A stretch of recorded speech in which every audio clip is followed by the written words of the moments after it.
All right, welcome to this segment of the show. I got Lawrence here all the way from Alabama. We got questions about what would you do if your wife said she wanted to date multiple dudes while she's married to you. We're talking about best way to sue credit reporting companies if they're lying about you, how you started with negative $1,000, how you progressed from doing a $1.6 million car dealership into credit, building credit. And you said something interesting, which was, and I did not know this, is that it's better not to pay off all your credit cards. Better, you said 7%. Yep. So if you got a $10,000 credit card, never pay it to zero, pay it down to about $500, and that actually boosts your credit score. You said the worst you've ever seen is a 350 credit score, and the best you've had is, what did you say, 805? 855 is posted on my Instagram page. Well, welcome to the show. Lawrence, welcome to the show. So we got Lawrence Hicks here. I want to talk. You just flew in to Beverly Hills. It's a little different here than Alabama. But you're really from where? Detroit? Pontiac, yes. Pontiac. 20 minutes outside Detroit. So people listening, a lot of people ask me about credit, financing stuff, fixing their credit, all that kind of stuff. So let me ask you this question. Going back to the beginning, I like to ask people this. So Lawrence, tell me this, because now you build big businesses, darkest day of your adult life. Tell me about it. Because I talk about how I was sleeping on a couch in a mobile home in Clayton, North Carolina with $47 in my bank account, no college degree. I had worked on a farm, so I knew how to milk cows, make hay, work with chickens, sheep, horses. But like, I remember being like, I think I lost in life because all my friends had college degrees. I had a friend making $200K at that time, He graduated from NC State, and I was like, I remember thinking, I think I messed up, you know? So what was that day for you? Did you have one day like that? That's an interesting question. I don't think, probably I remember what my journey was when I came to Alabama. So I start there. Okay. Being from Pike, Michigan, being broke always, and then never really learning how you even manage finance, that whole process. So yeah. I remember the police had just kidnapped me because I had a Mercedes. They kidnapped you? Basically, because he made up some fake reason to lock me up. Okay. You know how they say, oh, it smelled like marijuana. That's always a start. Yeah. So they get you out of the car. So now he said, oh, I found some. So now they got to impound the car. But it was nothing was there. So I ended up had to fight with them to get my car back. But it cost me all of the money I had saved to get down to school to get my master's degree. So you moved from Michigan to Alabama to get your master's. What'd you get it in? Business administration and concentration in logistics. Okay. And that, I was negative $1,000. That put my bank account at negative $1,000. So I got a 550 credit score, 22 negative items, and bank account at negative $1,000. And I'm just going down to Alabama. I don't know one soul down there, but I was playing college basketball. So it's a lot of people in my area, you know, after you play college basketball, then it's aspiring pro, but they never really make it to the pros. They just in the hood having babies and doing everything else. So I was like, you know what? I got to stay involved in something productive. I just go back to school and get my master's degree. I graduated with a 3.77 GPA. Okay. And so I'm like, all right, I can just go back to school, get a master's degree. I figured out there. So that whole trip down to Alabama for 10 hours, I just listened to educational videos. And the main goal was understanding what the most wealthy do to leverage credit. So I said, all right, that's the route I'm taking. So I figured out how to fix my credit first. And so with 550, 550 went up to what? What's the highest you've ever had? 855, actually posted it on my Instagram. Really? Yep. Got over 850. So what's the lowest you've ever seen in anybody? A 300. What's the lowest it goes? I think 250. No, I think 300 is the lowest. What do you 331. What do you do to get a 330? What did the guy do? No, he didn't pay nobody back. Oh, he had credit, never paid anything ever. Yeah, you could. That's the easiest to get a low credit score. Yeah, but I'm like 330. I had a friend like that was either like 380, 400, and I was like, how did you do that, man? It's like, you can't buy nothing. You can't get a car. So you took yourself a 550. So did you end up doing that while you were going to college? Yes. Okay. So, okay, you're in college. You start figuring this out. What's the most you made in a year? Like, in the car dealership, our biggest year was 2 years ago. That was my first $1 million year with cars. And so did you start your own dealership? Yes. So it was a used dealership? Used car dealership. That's actually an underrated business. I got a friend in North Carolina. He did two things: a body shop that makes him like $400,000 a year. He bought it. They had Hertz or something. They repaired all Hertz cars at Raleigh-Durham Airport. And then he has a little used car dealership that pays him like, he doesn't even work at it, and like 10, 20,000 a month he makes. So you did $1 million. How much does it, I've always been like, how much does it cost to start car dealership? Did you finance the cars? That's another unique thing I teach in my mentorship program. Okay. Get the floor plans. Because a lot of times you think, how do these dealers get these cars? When I first started, I was using my cash, about $30,000 cash I built up, but it was liquidating credit cards after I figured out the credit game. Okay. And then once I talked to other dealers, I'm like, how are y'all getting it? It's like, oh, we get floor plans.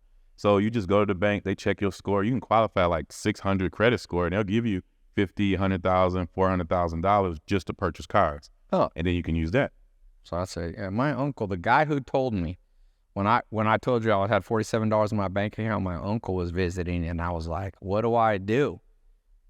Like, I don't know. I don't have a degree. I don't know. And he goes, learn to sell. And I said, sell what? He said, sell insurance or sell cars. And he had sold cars. And I went down, he worked at Carry Motors. And I went down there to Carry Motors, and I was like, I don't want to work here, because he was working from like 8 in the morning to 10 at night. And he's like, don't do this. So that's why I picked insurance to start out with. So, but owning a dealership is different. Then you got other people selling. So how many salespeople were selling for you, or were you just doing it yourself? Yes, most I ever had was 3 employees, but the retention on employees is crazy because Really? Because it's all commission. Yeah. it's just, good help is always hard to find. And it was just getting people in. Don't say that, though. You jinx yourself. You're right. Well, For most people, yeah, it's a task. If you can do it, then of it course. takes IQ. You got to think harder. It takes more IQ. It's like more horsepower, So you had the dealership, you did $1 million. Do you still have it? It was really like 1.7. Yeah. Mm-hmm. But what's the margins on that? You do 1.7 at a used car dealership. What do you end up making? It depends, because like I specialize in foreign luxury, so like Okay. 15,000 and under. Okay. Porsches, Maserati, Bentley. The Bentleys were up there like 30,000. Porsches up there like 30,000, and the Range Rovers. So you can make from my minimum. I used to try to at least get $1,000, but some I could make 5,000, 7,000. So I would say 7. You were selling Porsches for $30K? Yeah, the Panameras, the 4-door Porsches. Yeah, those. So these are like super depreciated used cars. It was only, that was what, a 2014 or 2012. So they like Really? 5 to 8 years old. So Yeah. not too old. Okay. And so your goal, so if you do 1.5 million, what'd you end up netting? Like 200 grand, something like that? No, like a little bit over 300. Okay. Yeah, after that, because the overhead is crazy. That's another reason why. Still, you're at like 25%. People don't realize the most profitable company in the world is Visa, MasterCard. And they're at 51% net margins. That means after everything tax. But Apple and Louis Vuitton, they're around 28%. So people don't realize at scale, margins shrink because you need to hire a team. You can't do it all yourself. So if you're doing 1.6 million, netting 300,000, you're at 10, 20% margins, 15. It's not that bad. But do you still have that, or you shut that down? Nope. It was like you said, like the guy, I was telling him the story the other day. You waking up at 3, 4, 5 in the morning, you driving 3, 4 hours to the auction, then you working 2, 3 hours. You're buying everything at auction. Yeah. And then you got to inspect the cars, and then you got to go to the auction. That's 2, 3 hours. Then you got to drive back a couple hours. Then the day starts. After you did all of that work. Yeah. So, yeah. Where are the auctions? Just depends. Like, you look them up. It's always dealer auction. You got to register in. So, like in Alabama, we had one down the street in Athens, and then I would have to drive up to Nashville, drive down to Birmingham, or we drive to Atlanta. Okay. So next question, I got questions I like to ask everybody because it's interesting. Everybody in the world got a slightly different take. So your hardest day was being falsely arrested, no money, no credit, negative money. So let me ask you the second question. If today was your last day on Earth because you're going on Elon Musk's spaceship to Mars, you got kids? I don't. Okay. For your future kids and grandkids, let's say there was one you didn't know about, okay?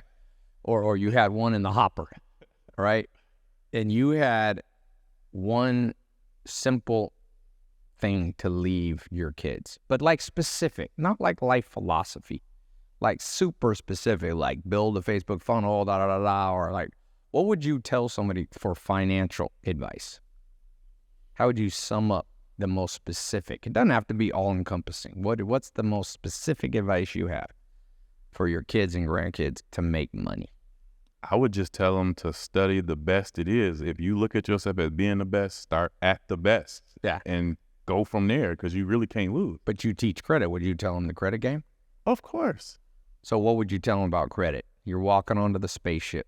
So you only got like a minute to talk to them. And you're looking back and you're like, study the best, but don't forget to play the credit game. What would you say as you're walking up? What's some specifics? Make sure that you get at least relationships with banks. So if you ever need to get approved, then you always got someone you can talk to. Relationships is everything. Okay. And then also making sure you understand to build your credit, make sure you get some loans, making sure you're getting credit limit increases, making sure you got good solid limits. So when you go and ask somebody something, you don't just look rinky dink because you got a $500 or $1,000 credit card you have for 5 years. Right. So So get the limits. So like get yourself how big of a card? What's realistic for most entrepreneurs? It's different ways you can go about this. Now, it's funny you asked me that. It's a hack. So let's say you a high net income individual, but you haven't used credit. You say, I just make money, spend cash. Yeah. But you can secure a card. Most people start with $500.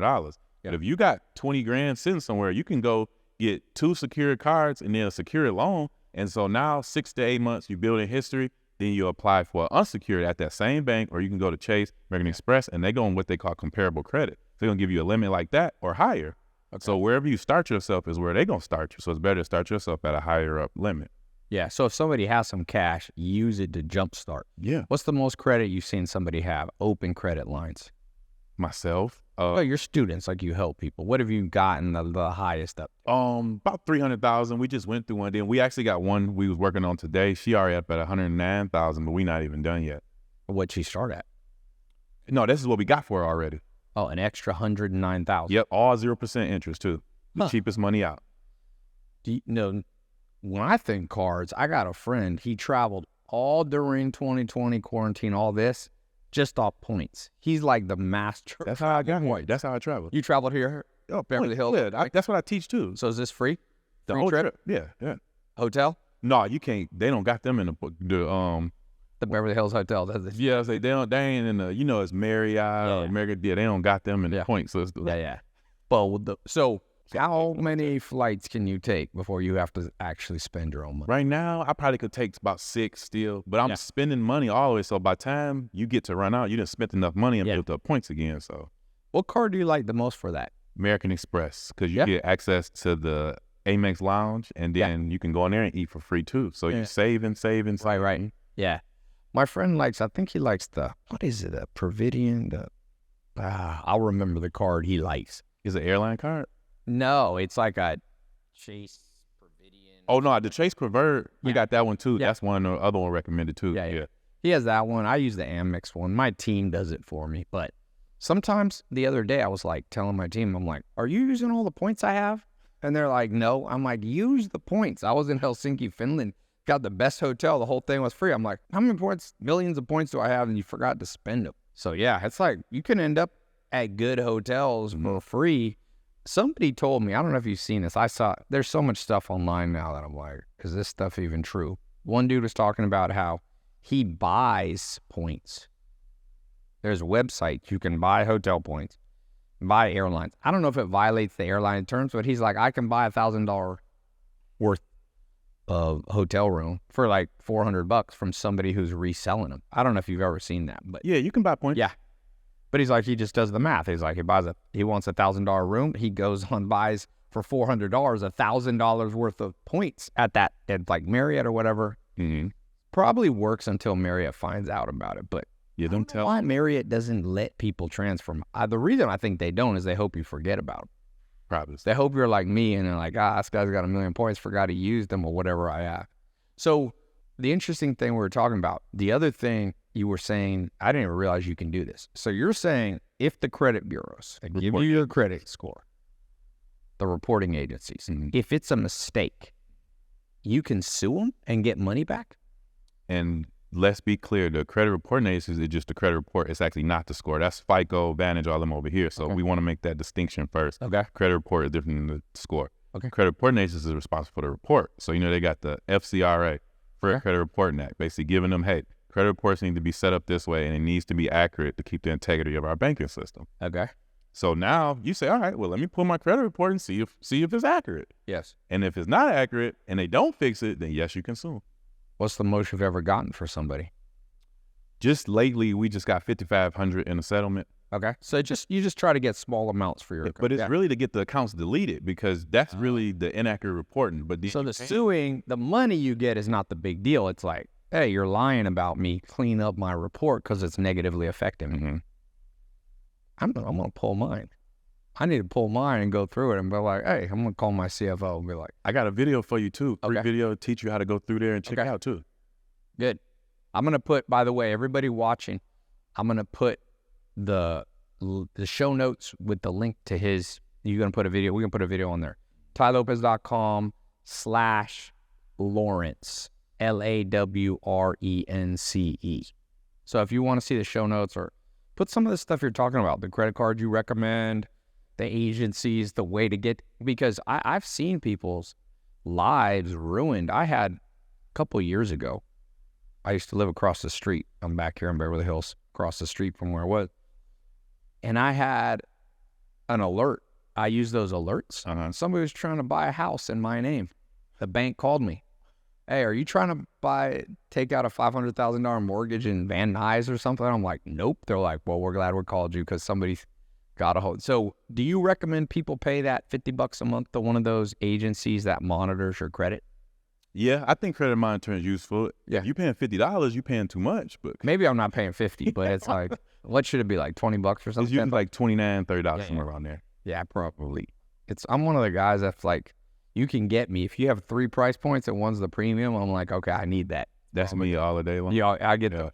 A guy once told me in the psychology, 20% of people just automatically scroll to the most expensive option and just assume it's worth the money. Mm-hmm. Not 80%, 20%, but I'm that dude, so it's probably why I'm paying 50. I probably get some special feature I don't need.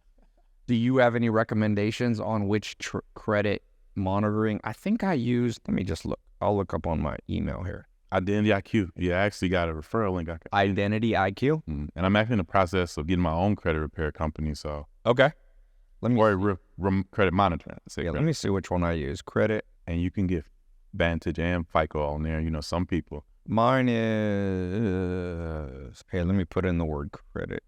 I think I actually use Equa. I want to know who charging you $50. I'm about to find out. I'm about to save money off this damn call. The most you should be paying like $29.99, $35, but that's if you're getting the $1 million identity theft protection and all of the other things. Man, Gmail, some of these companies, I don't know why they're making it so hard for me to scroll through here. Anytime I don't want to, I'll figure it out. I'm pretty sure I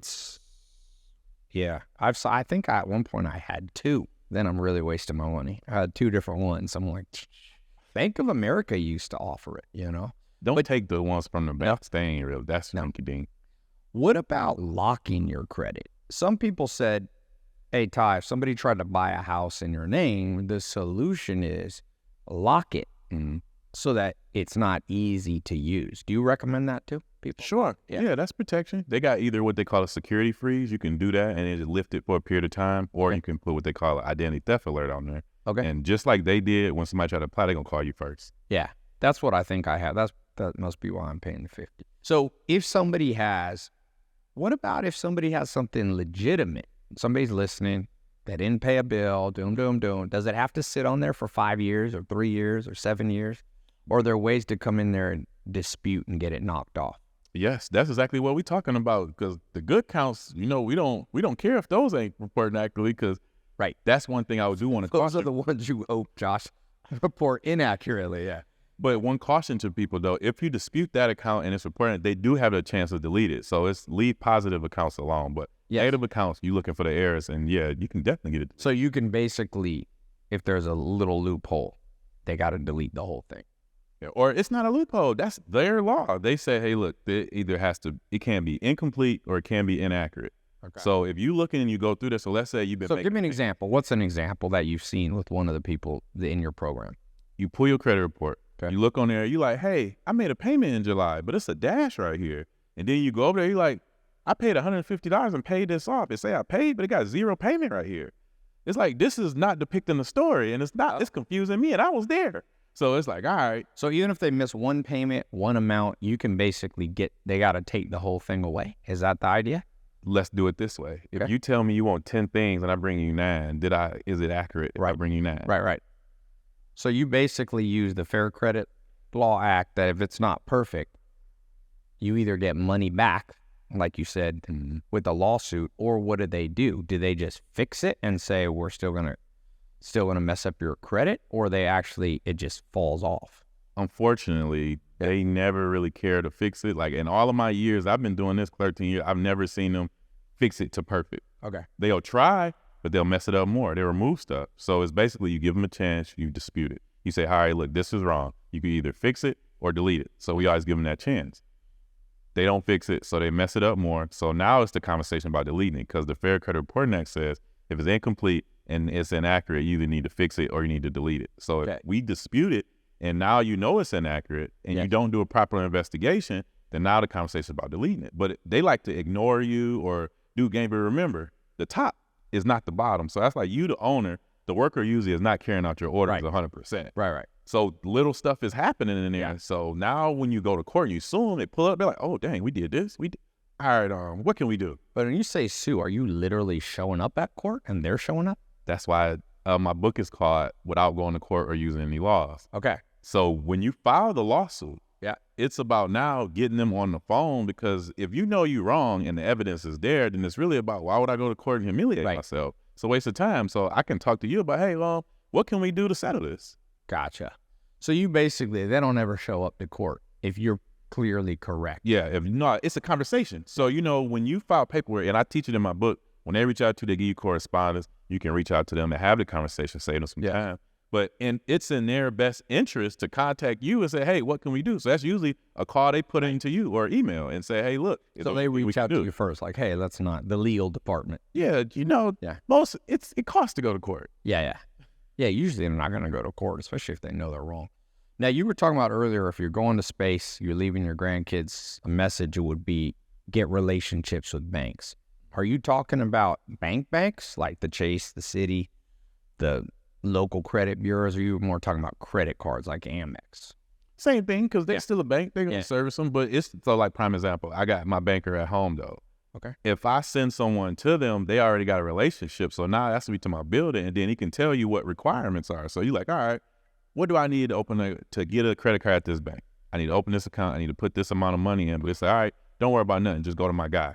So now I'm out of town. If I need something, instead of a regular person that don't have a channel in the bank, I just send him an email or just pick up the phone and call him. Look, I need this. So build a relationship with a personal banker. For sure. Any banks you like, the local or national ones?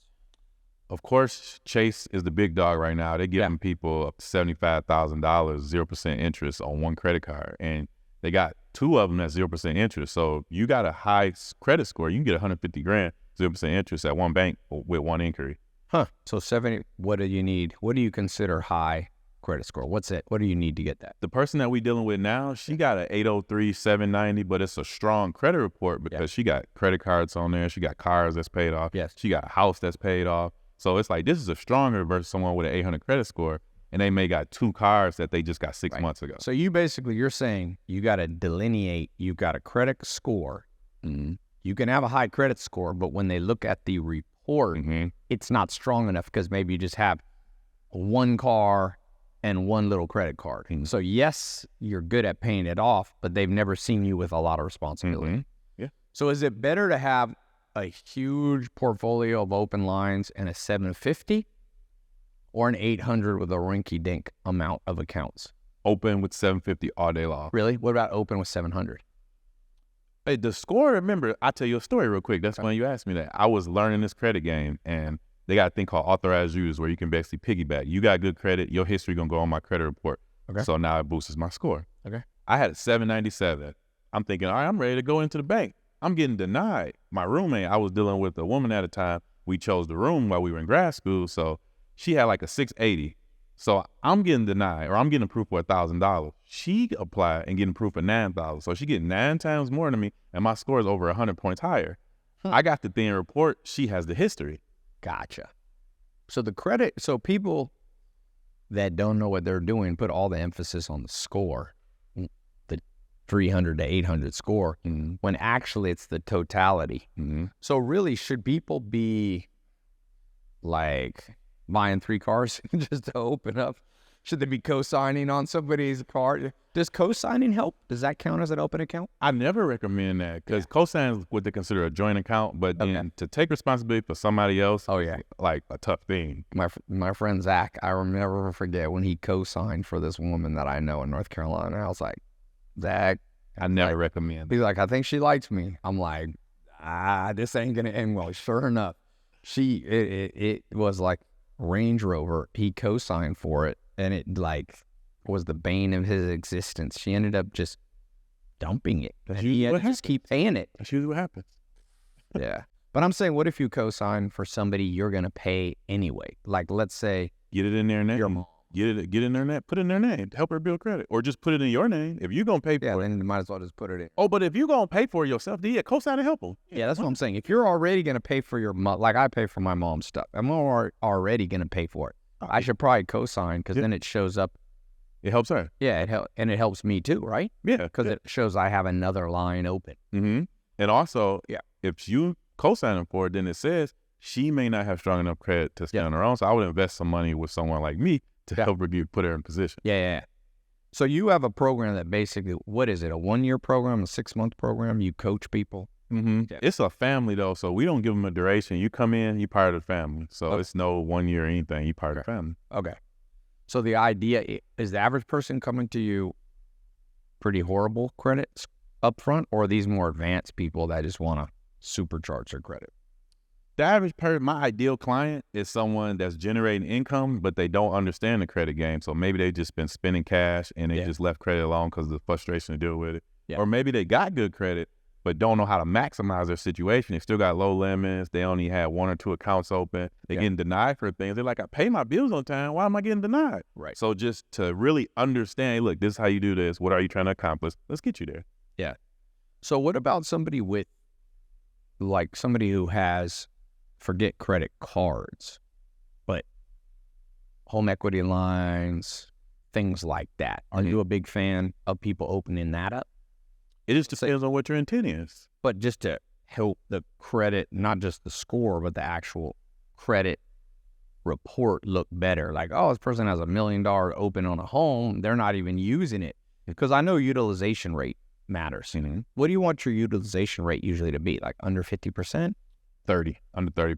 Under so 30. 30 is like the bare minimum to get approved under 30, but if we're talking about ideal for the purpose score, under 7%. Really? And then here's a unique thing, and you should try it too. Okay. You will have a lower credit score from zeroing out your credit cards than leaving like a smaller balance. Right. So leave a small balance. Under 7%. So if you have a $100,000 card, leave $7K always on it. At least. Something just to play with the algorithm. So paying it to zero, they don't like. Nope. Remember, this is a debt system. Yeah, because they want to loan to people who pay back, but not too much, so they can keep charging you 20. What's the maximum they can charge? It's like crazy. I think 28% or something. And they call it usury. Usury is state to statewide. A lot of people aren't aware of that, so you have to look up your state and see what California probably has the most. Let's ask Chat. I like to do a little ChatGPT. Let's see. What is the state in the United States, ChatGPT? You're on my podcast here. What's the state that has the lowest and the highest credit card usury percentages? She probably ain't going to interpret that. You should just ask their interest rates. Let's see. No, that's smart. It'll know exactly. Arkansas has the lowest credit card usury cap at 17. South Dakota has no usury cap on credit cards, and they're doing 36%. So don't get a South Dakota. If you don't like somebody, be like, hey, man, here's the link to a South Dakota. Why don't you move to South Dakota and open up some cards? I wonder why. I would have thought California's not in there. I swear California. Yeah, but Arkansas is max 17. That's interesting. I didn't know that. Oh, no. It says here California is as low as 10%. It says it operates differently compared to states like Arkansas and South Dakota. California's usury law caps interest rates on general loans at 10%. However, credit card, they avoid this because they operate under federal law. So what's the federal law? So basically, you can't charge more than 10% on generalized loans, but the credit card companies figure out how to. This practice is upheld by the Marquette National Bank of Minneapolis versus First of Omaha Service Corp decision in 1978. It allows national banks to export the interest rate rules from the state where the bank is headquartered. Sneaky. You put enough lawyers together, they're like, okay, there's laws on how much we can charge, but we'll get around the laws. So, by the way, is there any state that you find better to live in? Like if somebody could live anywhere in the U.S., where would you want them to live? Well, where I currently reside, Huntsville, Alabama, was voted the #1 best city to live in America. But not for credit, right? You said, well, no, just because cost of living, man. Yeah. It's about the value of your dollars. You come to California. Oh, yeah. You probably not get about it. This is an expensive place to live right here. Yeah, you probably not gonna get they probably don't even have a house like this in Alabama to buy. No, they probably don't even. This is a $100 million house. Yeah, I don't think they have. No, in Alabama you might be able to buy a couple blocks. Yeah, you can live like a king. Yeah, Beverly Hills is another level. You know what I mean? But that's funny. That's something I wanted to ask you too. I'm still trying to figure it out because I need to move. I'm a single guy. Yeah, I need to move out of that area. I don't think it's the place. So what's the goal? Health, wealth, love, or happiness? What are you moving for? Well, you said a single guy. You trying to find love, family? I wanted to group that into happiness because that's what I feel like that's the only thing I'm missing, basically. So you're missing love. So what kind of women do you like? If you had a computer generate an image, what would she look like? There you go, ask me. Blonde, brunette, Latina, Asian. I love my sisters. Okay. More that cater to the brown because I like Latinos. So like Dominicans. Yeah, basically. So you get Afro and Spanish. You get the African Spanish. Get me a red bone sister that speaks Spanish. Yeah, okay. You might need to be in Florida.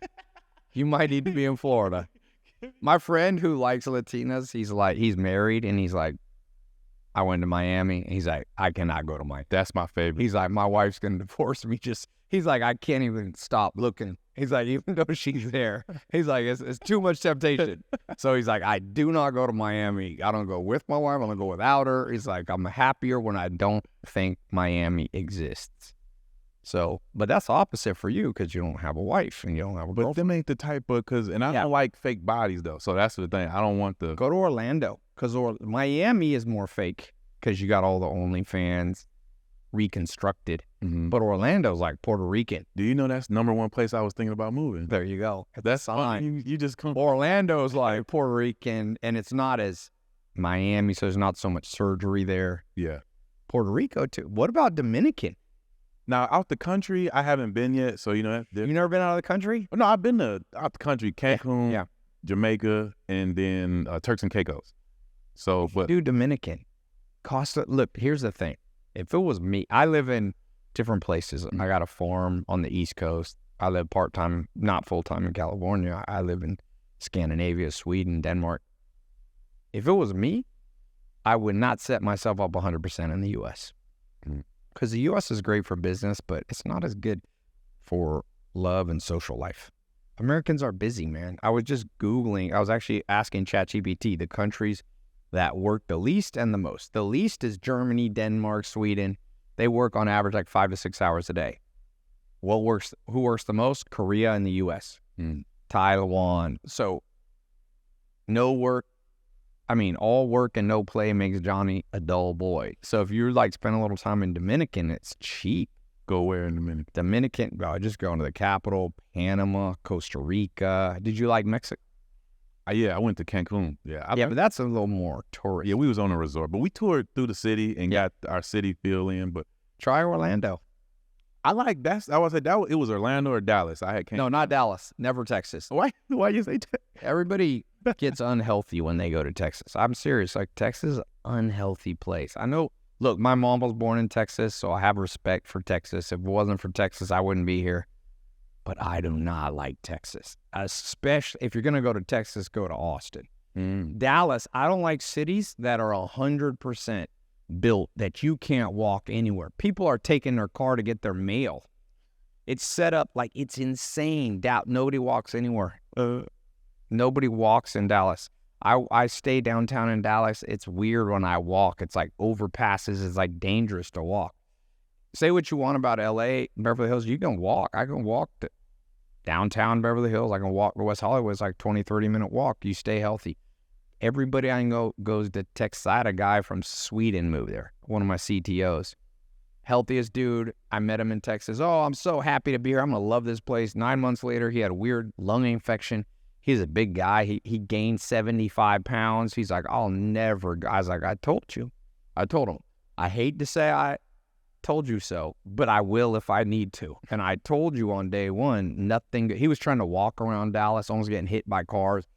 You know, it's just nobody walks. So I would stay away. No, I would go to Orlando. I wouldn't personally live in Orlando, but if I had a choice between Dallas and Orlando, I'm straight landing in Orlando. Why you into Orlando?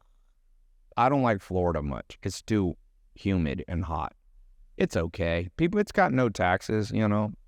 What about Tennessee's right near you? I went to school, Lane College in Jackson, so you're done with Tennessee. Nah, and Nashville is kind of, that ain't my speed. And then, of course, ain't nothing in Memphis. Brazil's a cool place. I love Sao Paulo, Brazil. I need to go there. I got an Uber. I do jiu-jitsu. I went to, there's a guy named Minotauro Nogueira. He's like a heavyweight champion for him. He has a gym there. I went to, from my hotel in Brooklyn, this is Brazil, not New York, to his place. Then I forgot something. My assistant went back to the hotel, came back, and it was $4.85 for her to go back to income. And it was like 25-minute ride. That's pretty good.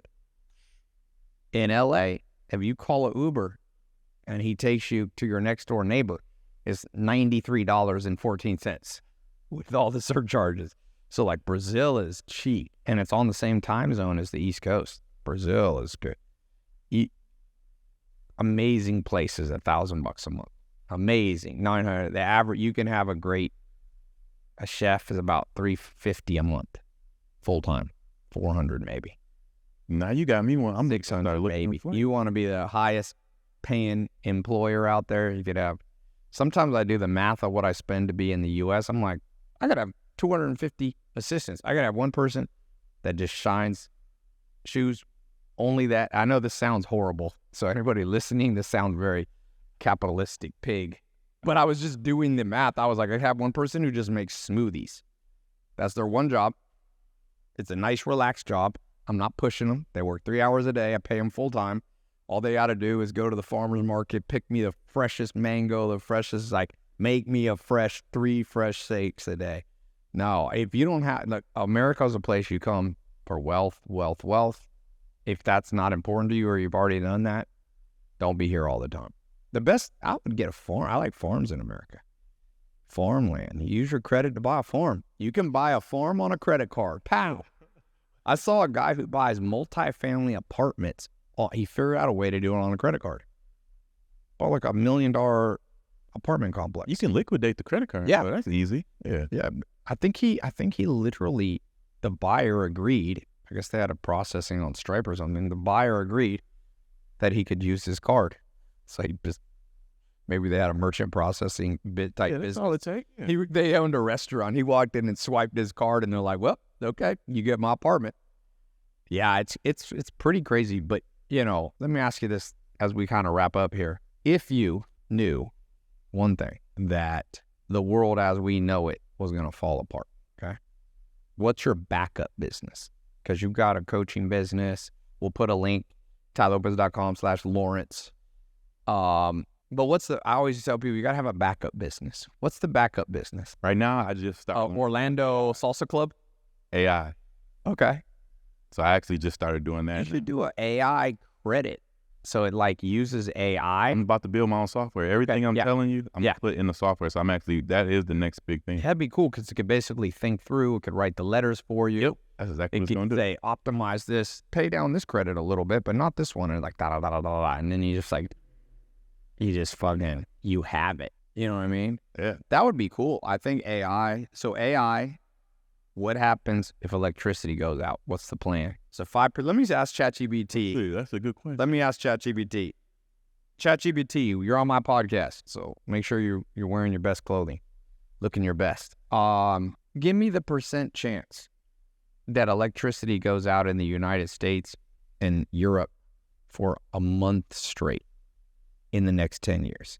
Give me the 1 to 100% chance. Let's see. It says U.S. 1 to 5%, Europe 1 to 3%. That's higher than you think. I mean, it's a possibility. Dude, most people. So let me ask you, You ain't gonna be. if that happened, the 5%, America goes without power for 30 days. Give me it, and let's assume there's let's round down to 300 million Americans. How many Americans would you expect to be dead one way or another through riots, starvation, attacks, crime, so on and so forth, freaking out, heart attacks, no air conditioning? How many people would die in that 30 days, in that worst case, a low percentage chance? Just guesstimate out of 300 million. This is why I tell people, have a backup business and then a real backup. Estimated toll, at least it says 1 to 10 million people. That's not bad. 10 million. Out of 330. And you got to remember, okay, let's think about Vietnam War was what, 50,000? How many died? How many died in all of the last 20 years in the Middle East? How many soldiers died? And how many died in Vietnam? And how many Americans died in World War I and World War II? Now, let's put this in perspective. Remember, this is ChatGPT. It might be wrong. U.S. military deaths in the last 20 years is 7,000 people. That's pretty. Only 7,000. Vietnam, 58,000. That's in the 1950s to 1970s, late 1950s. World War I, 116,000. World War II, 405. So this means 30 days with no power. You might lose 10 times more than we've lost in all the wars in a century. So I tell people, do you have water? Learn from the Mormons. Have water in the basement. Probably need some guns with bullets to make sure you get to keep your water. Number 2, learn from the Amish. Get a little piece of land. That's why I say you should keep a little piece of farmland where you are now. Then you got the Orlando is your city life and Dominicans and you just rotate around a month. And I like that the most. I like a travel rotation. Like I'm here in Beverly Hills, but I'm going back to my farm in Virginia. I'm going there next Tuesday or Wednesday. So I like that rotation life because every place has pros and cons. So people ask me, what's the best place? I'm like, well, by very nature of humans having broad appetites, there would never be one place that is so good it encompasses everything you want. You're going to get there to Orlando, you're going to miss something about Alabama. You go to Brazil or Dominican, you're like, oh, I love some place, but then you're going to be there like, oh, man, this place is a little bit too crazy for me, you know? So rotate. You make money. It's time for you to start the Lawrence rotation. And then you just pick I call it your travel circadian rhythm. Do you like to be in Alabama only twice a year? At your little farm, little homestead, have somebody live on it, have your chickens. That's the backup plan. You see something weird's coming in the news, fly, because Alabama's more country. Yeah. You'd rather be there than Orlando. Orlando with no air conditioning, everybody's going to be dead. Although Alabama's pretty hot too. It is. The South before air conditioning was not a pleasant place. The reason so many people live in Texas now is air conditioning. I'm going to ask ChatGPT this. Let's see this as we wrap up here. Okay, if 1 to 10 million people died, what part of the U.S. would disproportionately die? What cities and states? And obviously rural would have less deaths, but I'm talking about per capita. Where would be the safest place in America if power went out for 30 days? I'm telling you, it's going to be like Wyoming or my farms. Areas with disproportionate high rates. New York. I figured it's going to be somewhere. All the big cities. Hot and humid regions. Okay, I take that back. It says Alabama. Yeah, right there. No Alabama without air conditioning. Cold regions are in winter. Yeah, with Minnesota, Wisconsin, Michigan, Maine. And as says Michigan, Detroit. High crime rates. The best places will be Montana, Wyoming, Idaho. Yeah, but that's only in the summer. Wait a sec. You said Montana, Wyoming, Idaho. Those places you all freeze to death. Give me the place, the safest 3 places, assuming you don't know what month it'll be. Yeah, Pacific Northwest is probably decent, but you have a lot of rain, but you'd probably be good. You know, a question I wanted to ask. I was in the barbershop the other day, and the men were talking, and it was a very open conversation. Okay. So the guys were in there and talking about swingers. You familiar with couples that swingers, are in the swingers, right? And it seemed like they started acting like they was real tight. So he's like, all right, if I knew my friend was a swinger, I would not let him be my friend no more. And then I was like, dang. So then I heightened the question. I took it a step further. I said, what happened if you were with your wife, y'all been together 9 years, kids, and then she tell you she likes to have sex with multiple men at a time? Okay. They always like, divorce. Okay. How do you feel? Oh, I don't think most men can handle that thought. I'm not saying it's rational, but I'll tell you a story. Well, I used to live in my garage house up in the Hollywood Hills. And there was a guy there. I won't say his name in case he's watching. I'm not telling the public, but he, I guess, wanted to have an open marriage. Mm-hmm. Okay. He was not a good looking dude. And his wife was, she was cute. Okay. So he goes to her, I want to have an open relationship. We can both see other people. And she's like, I don't want to do it. I just want to be with you. And he's like, over months, he kept nagging her. Finally, she agreed. How do you think that ended? He was horrible looking. I don't think he ever got another woman. And she instantly found another dude who she's now married to and left him. He's been depressed. So the moral of the story is be careful what you wish for because you might just get it. So you got to think long and hard. I've always thought of that guy and been like, okay. But now reverse it. You don't want that. But your wife came to you and told you that this is what pleases her. If she can go out and sleep with multiple guys. Not really. She said, you know what? I want you there all the time, but I've always had a fantasy. That's even weirder. I don't want to be there. So it's divorce? It's been a good run. Josh immediately goes, I'm out. He's like, Savannah? Though she has headsets. His girlfriend. Yeah. If you got a lot of testosterone makes men territorial. So what you got to do is take an estrogen shot. A lot of estrogen shots. Seriously. And you'll lower your territorial defensiveness for sure. What happened if you knew you couldn't please your woman? Most guys are like, well, you're not going to be pleased for the rest of your life. I don't know, man. I'm not married, so I don't know that situation. What would you do? It's probably be over. Yeah. Oh, so that doesn't seem ideal. Here's the good news for you. If you go to Orlando, you get a Puerto Rican wife. She's probably not going to say that to you. They know her Puerto Ricans I'm part Puerto Rican. Very few Puerto Rican men. No woman that's real Puerto Rican, has grown up with the thought that that's even a possibility.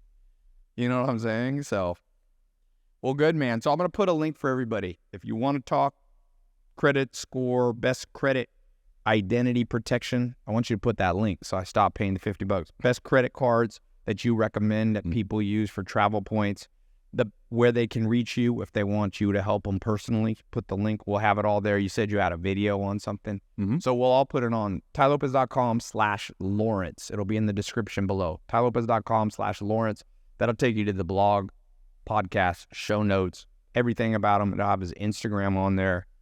Go follow, learn. I tell people, learn from many people. Have few mentors, but you can have many advisors.